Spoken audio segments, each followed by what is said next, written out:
All right, so it looks like we are live. Hi, everyone. My name is Genevieve Antono, and I am the pre-law director at MsJD. As you might or might not know, MsJD is a nonprofit committed to the success of women in the legal profession. And I'm super excited for this, MsJDPreLaw Mentoring Hangouts. It's a new initiative. This is episode 1. And the vision is to bring, attorneys and legal professionals and pre-law students together and, have a space for conversation, to ask questions, have those questions answered. So one of the goals behind this, and I've written about this a little bit online, is that I believe that pre-law students really need to research the legal profession before they make the decision to go to law school. As you guys know, law school is really expensive and it's really hard and it's just kind of a huge thing. So I really think that, people need to do their research. And so I hope that through this, mentoring hangouts, our viewers at home, the pre-law students at home, will be encouraged to also, go out and chat with attorneys because, we've modeled this behavior. It's not super intimidating. And so the hope is that our pre-law community will also be encouraged to do the same. But that's kind of the big picture of the Hangouts. Today I have 3 amazing guests, Katie, Nikki, and Nana, and I'm gonna let them introduce themselves. Okay. I guess I'll go first. My name is Nana Du, and I'm a junior that currently attends Rutgers University.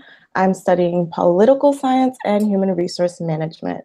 I also have an interest in international and immigration law. Great.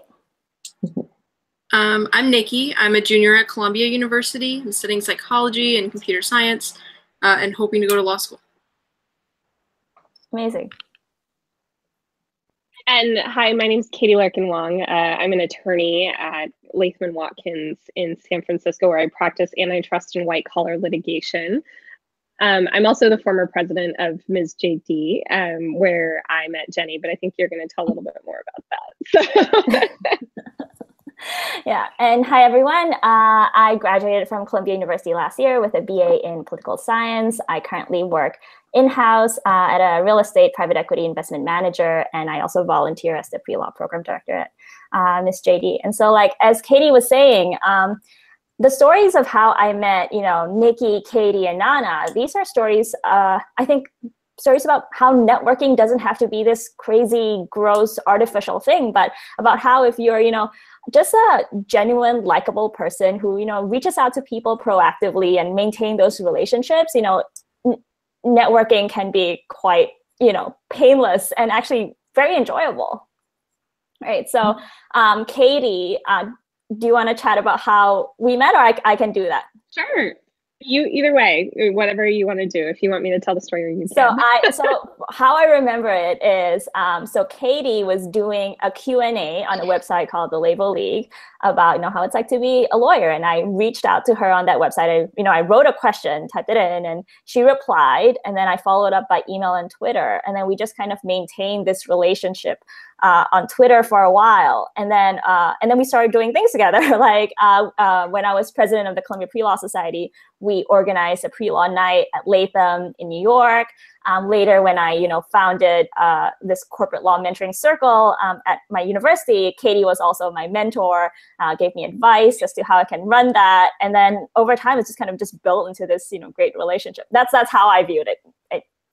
I think that's 120% true. I think the only thing that I would add to that is that, in addition to being a go-getter, you followed through, right? And became this person that I really believed that I could trust and rely on. And so I had no hesitation about, giving you access to my contacts or doing, things like that. And in fact, when our pre-law director position came up, I was like, y'all need to get Jenny. Thank you.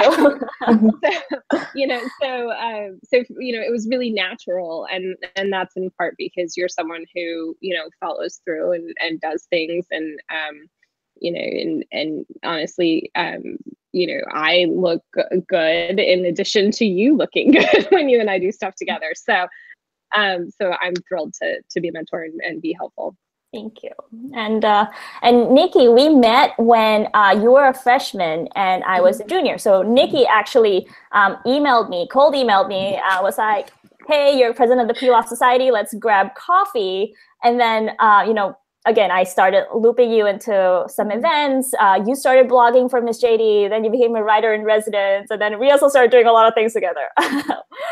Do you want to chat a bit more about that, Nikki? No, that sounds about right. I know I reached out, and you were also very kind of amenable to creating that relationship, which I thought was very helpful, and also kind of brought a little bit of insight to me as well, because I kind of saw how paying it forward can also help you build a network. It's not just reaching out to people who are, you know, kind of your superior in any kind of way, but also being open to people who don't necessarily first strike you as networking opportunities.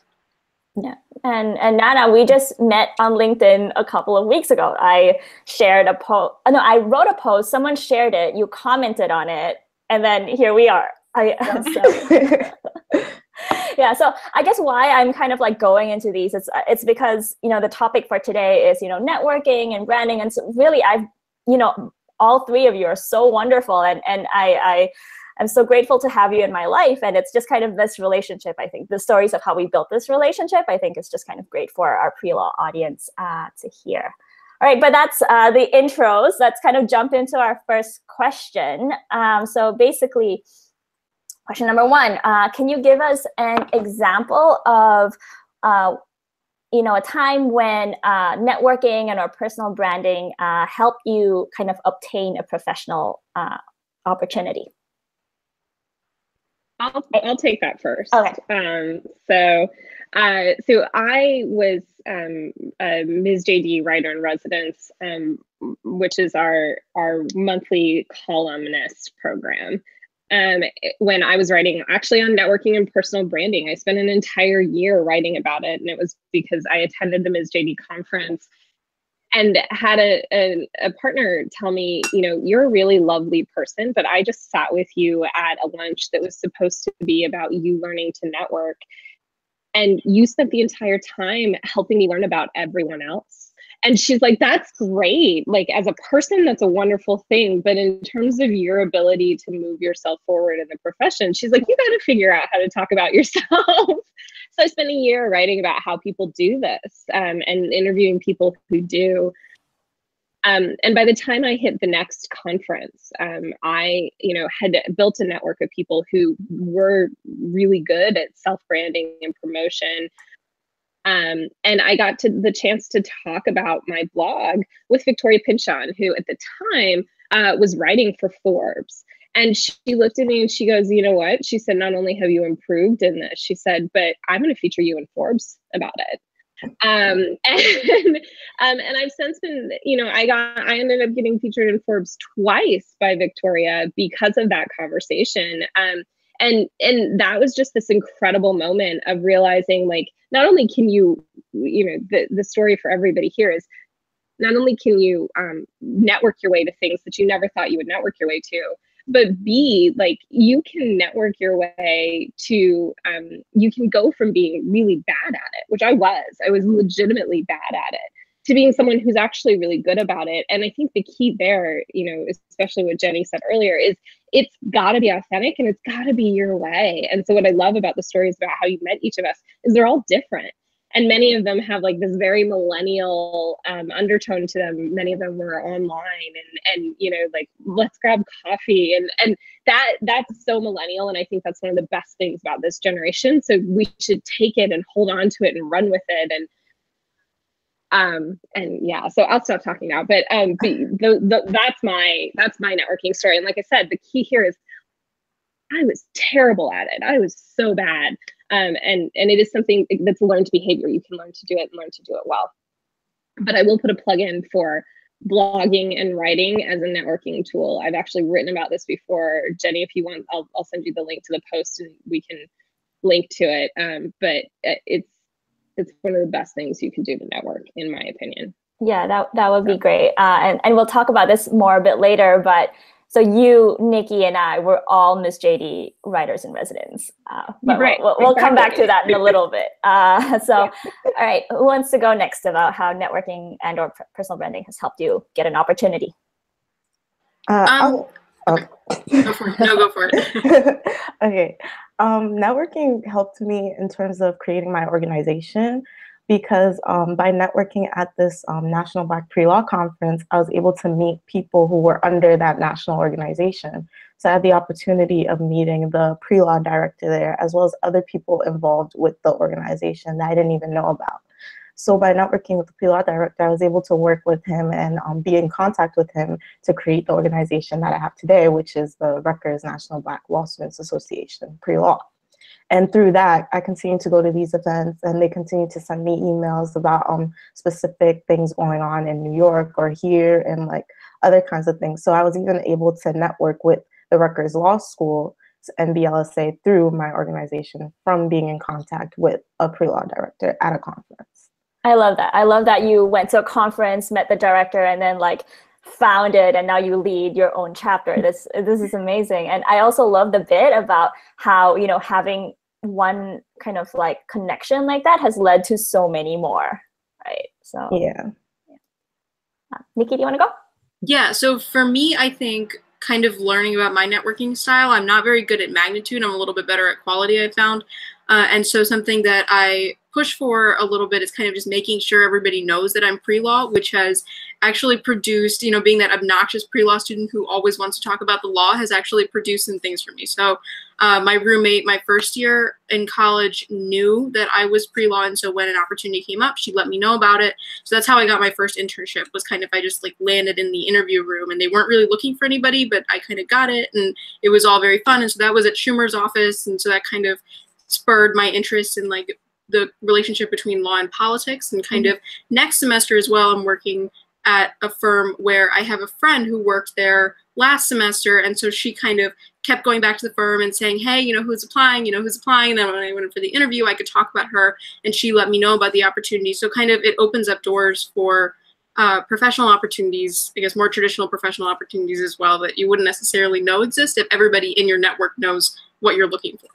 Yeah, and I think in your case, your personal brand is, you know, so strong and so clear. I mean, like, you know, I can like recite how amazing Nikki is. So she is the president of Columbia Women in Law and Politics. I think you're editor-in-chief right now of CULR, the Columbia Undergraduate Law Review. You're intern at the Asian American Bar. You're MsJD, you know, writer-in-residence. You are a personal brand, you know, just kind of portrays you and kind of shows just what a go-getter and what an ambitious kind of pre-law student you are. So definitely, I would see why people kind of like see you that way and just kind of like loop you into opportunities, because you're amazing. Thank you. All right. So I want to mention one more thing. What I love about both Nikki and Anna's stories is that they're classic MsJD stories, right? In the sense that you've both taken your identities, but in particular, like your intersectional identities, and you've said, look, this is who I am. I'm so proud of who I am. And I'm going to take this and I'm going to expand on it to make my network what it is and what I want it to be. And I love that. And I'm like so proud of you both for that. And I'm just loving the MsJD moment right now. Yeah. And so Nana's kind of new to MsJD, but if I have my way over time, you'll be more involved. Oh, she needs to be. Your hook's in. Done. All right. So second question for the panel. So what are some of the strategies or platforms that you've used to build your personal brand? We've talked a bit about MsJD, but we can dive deeper, or any other platforms. Does anyone want to go first? I can start, since I went last time. Yeah. Okay. So of course, MsJD has been very helpful, and I think that was something that Jenny, you pushed me into kind of at the beginning for that purpose, and I found that very helpful, especially in terms of kind of the way that it translates to other social media platforms. So on LinkedIn, I'm able to share my articles as opposed to just kind of like typing in random posts about random things that I'm doing. I can share an article and say, here, everybody read this. This is a thing that I've published, and so it kind of helps in that way. As well. I also found that something that you just mentioned with the Asian American Bar has been really helpful. And Nana, I think what you were saying also with regards to conferences, the Asian American Bar kind of opened those doors to allow me to go to those conferences and to kind of be in a position where I was staff at a conference as opposed to just attending, which was helpful from a pre-law perspective, because obviously no one is looking to network with me to get a job. So it helps me to kind of have a way to have conversations with people outside of their own professional development. And then I also think that on-campus opportunities have been really helpful in terms of word of mouth. So setting yourself up, as Jenny was kind of saying, something that I've found very helpful is to have all of those labels that have the word law or legal somewhere in them, and to kind of stick with those on-campus opportunities so that people in your career office, people in your advising office kind of know what you're involved in and what you want to do. And that way they can open doors for you as well and forward you opportunities that you may not have known existed. Yeah, and so to kind of echo that, Columbia has an amazing career center. And I also had the same thing where career counselors would email me and be like, hey, there's this internship here, you should apply. So that's helpful. Another thing that you mentioned that I love is the bit about like the Asian American Bar and the conferences. So one way for pre-law students to kind of get into conferences for free, or conferences that they're not expected to turn up at, is to be a volunteer. So I volunteered at at Ebony's conference for 2 years. I volunteered at their annual dinner, which was the Cipriani and like super fancy. So, and I also, when I was an undergrad, started a habit of gate crashing events at law firms. And it's actually a lot easier than it sounds, because you just like figure out who's the organizer, and it's usually someone in business development, and tell them, hey, I'm an undergrad at so-and-so, and I saw that you're having this workshop coming up. It's CLE. Can I come? And usually they say yes. And so definitely attend conferences, events, gate crash. Nana, do you want to go next? Strategies, platforms you've used. Strategies. Well, most likely LinkedIn. I've become really active on LinkedIn because of the conference.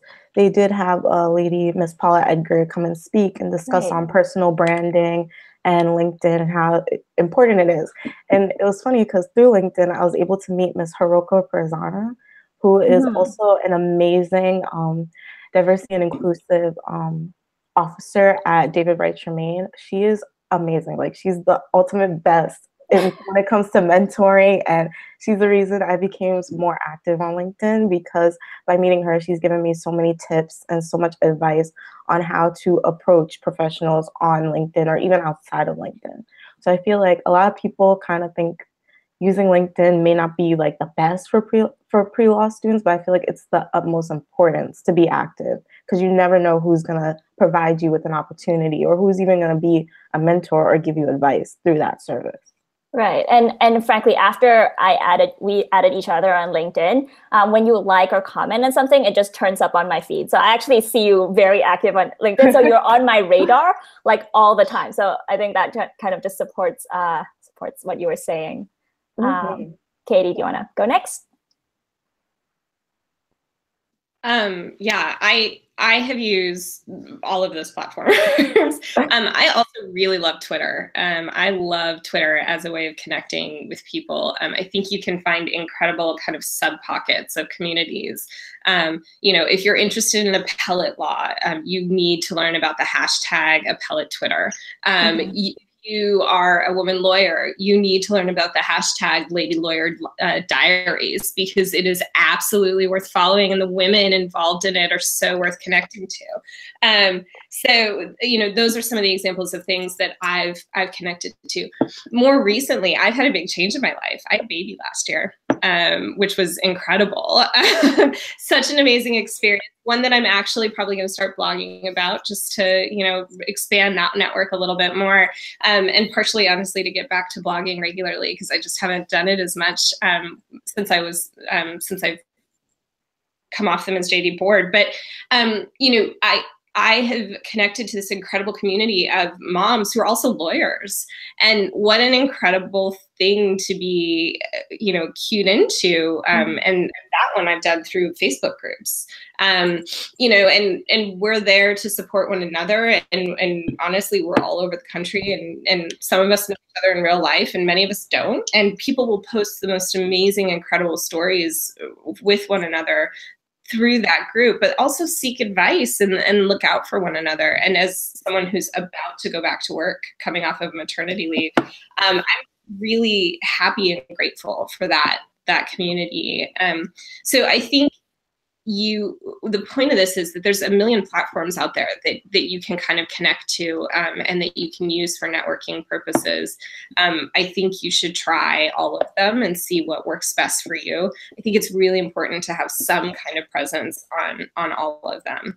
The one thing I will say is you do want to be careful about your presence. Be mindful of the fact that you want it to be in line with your brand. I know a lot of people who hid their Facebook platforms or did things like that when they were applying to law school or applying to jobs. And one of the things I always said is like, look, I am not going to be someone who does that. If you are an interviewer and you don't want to hire me because you somehow find a picture of me holding a red cup, you know, on my Facebook, then quite frankly, I probably don't want to work for you either. You know, but there's, you know, but I do think you want to be mindful. You know, I'd avoid swearing, you know, and I'd avoid pictures where, you know, you are,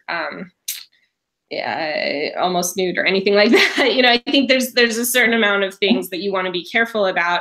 And I think as millennials, we face that in a different way because quite frankly, we've been online just so much more of our lives. And so I think that's worth flagging here.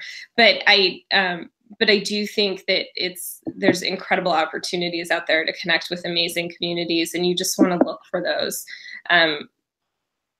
One last MsJD story. One of my favorite stories is about one of our fellows, Irene Moe, who was planning an event at Michigan State, and she wanted a diverse group of legal defense attorneys who could come in and do a panel. And honestly, every recommendation she was getting from the school and everyone else was all white men. And she was like, this just cannot be, like, this cannot be the extent of people who are doing legal defense work. I just don't believe it. So she took to Twitter, and she ended up with an incredibly diverse panel that she got based on her Twitter network.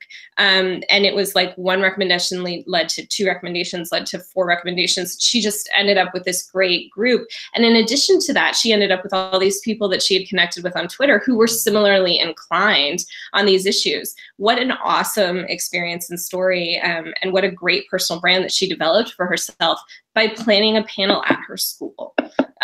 You know, just great all around. So yeah, completely agree. And I also agree about Twitter. So there's a bit of feedback. Someone, right? Sorry. So agreed about Twitter. I'm also on Twitter a lot. And what I love about the stories, I don't actually think I've spoken to Irene. Maybe like I tweeted at her once or twice, but I know exactly what you're talking about because her presence on Twitter is so strong. So I love that. All right, so we have about 7 minutes left. I want to be respectful of your time. I have a question for Katie specifically. So you were the president of MsJD. You're currently a commissioner at the ABA's Commission on Women in the Legal Profession, and you're a litigation associate at Latham, which is, you know, a really amazing top law firm. So I know that you have a lot of, you know, pre-law students, law students reaching out to you for mentorship all the time. So what are some do's and don'ts for our pre-law listeners about, you know, reaching out to legal professionals? Yeah, so I have lots of views on this, some of which if you actually type in, if you trust me and go to #LadyLawyerDiaries or look at just @LadyLawyerDiaries, you'll see an incredible thread from just yesterday with tips and tricks for mentoring. But so here's my thing. I am always happy to sit down and have coffee. And I do it with, you know, probably 50 law and pre-law students per year. And that's like my minimum. But the students and the people who I continue to network are the people who come, or to mentor, are the people who come to me with specific questions and ideas. What you don't want to do is ask a lawyer to be my mentor, or to ask somebody to sit down for coffee and then to not have any real specific agenda or questions that you want answered.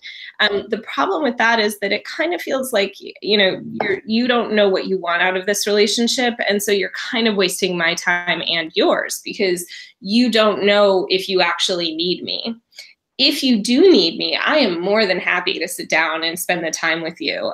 You know, and so I think that that has been one of the things that I found to be a really good piece of advice. With my own mentors, you know, I may go a couple months without seeing some of them, you know, or talking to them. But when I do sit down and say, hey, can we have lunch? They know that means I've actually got something really important that I need to talk with them about and that I'm trying to like work through right now. You know, and it's gotten to the point that some of my mentors will say, hey, we haven't seen each other in a while. Let's grab lunch. I just want to catch up with you. You know, so I think that that's an important piece of advice. And it's really, you know, it's empowering for you because you're actually in the driver's seat of the mentorship. The second piece of advice that I always tell people is think about opportunity for you to help your mentor. Mentorship is a two-way street, and there's a lot of ways that you can help and support your mentor. Are you planning a panel that you could invite them to be on? Are you writing? And in which case, what about actually interviewing your mentor? Helping to get them out there. This is why I say writing, I think, is one of the best networking tools because it's so much easier for a busy person to say yes to an informational interview that's going to be published on MsJD versus just an informational interview where they're sitting down, because you're helping them build their brand by being a part of, you know, a community that you're writing about. And, you know, and I could go on for a while about ways to do that effectively. But if anybody wants to talk about it, that's a great thing for me to mentor you on. So shoot me, you know, get me on Twitter at Larkin-Wong, on LinkedIn, whatever you want to do. And I'm happy to mentor you on that. You know, and then the last thing that I would say is, you know, when you're thinking about reverse mentoring is there's a lot of things that we as millennials are just more comfortable with. I've mentored a lot of my mentors on technology. You know, they're getting used to how to use Twitter effectively, how to use LinkedIn, et cetera. And it's honestly really important for us as millennials to spend more time with people who are less comfortable with technology. Because the reality is that that's a lot of the workforce that we're entering into. That's a lot of the people that we work with. And so if we can't understand some of the frustrations or some of the challenges that others face when they're working on technology, then honestly, we're missing a huge part of what maybe some of the frustrations of our superiors and our bosses and things like that. So our ability to do that is really important. And if you can find an opportunity to help reverse mentor, that's awesome. I mean, my favorite reverse mentoring story is actually, I helped get Laurel Bellows, who at the time was president of the ABA, into doing Twitter chats. And she did, you know, she did her first like virtual hangout. She did with MsJD when she was president of the ABA. And it was because we went to her and we said, hey, this is kind of a crazy idea. And I know you haven't done anything in this format before, but we'd love to do it with you. And by the way, it's now been copied by a ton of other legal organizations who are like, ooh, that's really smart because it's cheaper than conferences. And you get local virtual networking out of it. What a great idea. So, you know, anyway, these are things I think that you can really leverage. And I think, you know, those are a couple examples of ways that we've done it. But I'd encourage people to just think about those things. So like I said, my two big things: come with an agenda, know what you want, what questions you want to ask. It doesn't have to be the only things you talk about, but have an agenda. And then the second thing is think about opportunities to help your mentor. And that could be reverse mentoring, writing about them, inviting them to speak on panels. Those are all great opportunities there. And check out the thread yesterday from Lady Lawyer Diaries. It's incredible, really great advice in there from me and a ton of other people. I'll retweet every single one. All right, so any questions from Nikki or Nana?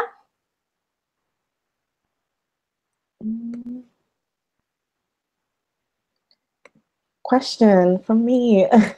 Explain how MsJD empowered you to be one of the best female attorneys you can be. So Ms. JD opened my eyes to a million different things. So I, I like to think that I was a pretty with it person before Ms. JD. But there is no doubt in my mind that the exposure that I got to other women, lawyers, women from different paths, learning from other people about their intersectional identities and how that was affecting them has made me a better lawyer. It's made me better for my clients, but it's also made me better for, the other women that I worked with at MsJD. It's made me smarter and more aware. And I think that has got to be one of the best parts about MsJD is that it is not, it's not designed to be for any one single type of woman. It's actually really designed and intended to be for a wide variety of women and people, and not just women, but men too. And so that opportunity really is, I think, unique. And I don't really believe that there's any other organization out there right now that does that in the same way. And certainly not as effectively. So that part, I think, was amazing. And then the self-promotion piece. I mean, learning how to do this and learning how to do it effectively and in a way that worked for me, that's genuine for me, was probably one of the most valuable pieces I got out of MsJD. Thank you. Jenny, Katie, do we have time for another question? Yeah, sure. One more question. We've talked a lot about Twitter, and that was something I kind of started to get into and then backed away from because it seemed really intimidating. And so I was kind of curious, and Katie, you can probably answer this because you said you use it a lot, and I know, Jenny, you're very active as well.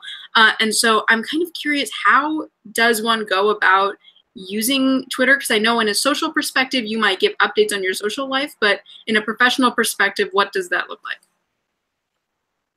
Sure. So, for me, there's a couple different considerations, right? One thing is I'm not one to post very often about negative experiences that I've had with companies. And the reason for that is for me as an attorney at a very large law firm, the likelihood that my law firm somewhere in some part of the world represents that client is extremely high. And I do not want to be the person who ends up tweeting something negative about a client and then having it come back through the law firm. It's just not something you want to do. So that's one thing that I just don't do. Mm-hmm.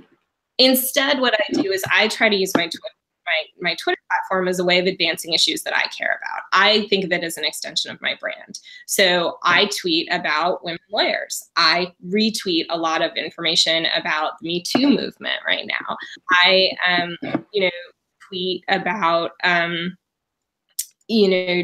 tweet about articles that have come out about women in law, new statistics. I occasionally tweet about personal things. I'll tweet, Happy New Year, or, hey, I just had a baby, or, something like that. But for the most part, it's pretty on brand for me. I retweet things from my law firm sometimes, and from other organizations. Paula Edgar, who's come up here more than once and who I'm a huge fan of, and who's a huge fan of MsJD as well, and has done a lot with us in the past. I retweet a lot of her stuff. I think, like I said, I think the key with Twitter is kind of figuring out your pockets and people you want to be associated with, and then getting in the conversation. For example, here's just one example of what you might do. I've talked a lot about this thread from yesterday on Lady Lawyer Diaries about mentorship.